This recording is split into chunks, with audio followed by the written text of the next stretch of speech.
It was a December to remember for all the wrong reasons, with no Santa Claus rally to spread year-end cheer. For the month, the S&P 500 finished down 2.38%, but still ended the year up a surprising 25%. This was the second year of 20% plus performance, which has been the best 2 years of index performance since 1998. The market was significantly stronger than expected, and this strength showed with 4 S&P sectors finishing above 30% for the year: communications, information technology, financials, and consumer discretionary. Elections, wars, interest rates, and high valuations, you name it, and the market looked past it.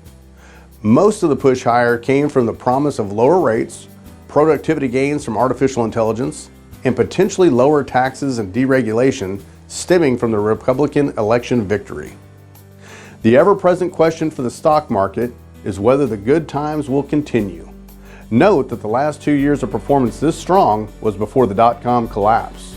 While history may not repeat, it's always worth paying attention to. The Russell 2000 Mid and Small Cap Index ended the year up over 11%. Deregulation from the new administration arguably stands to benefit smaller companies more than their bigger peers.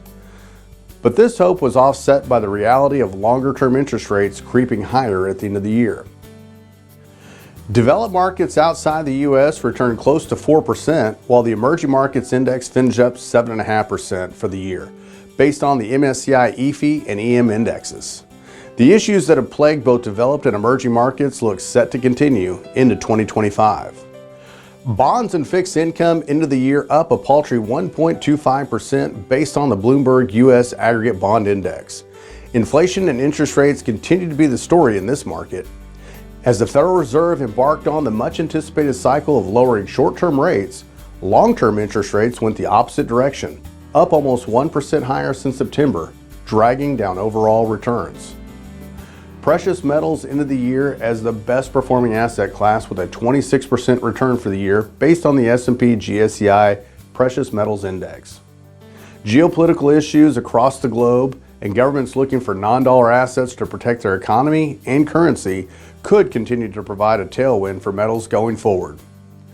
While unwrapping presents, we wrapped up 2024.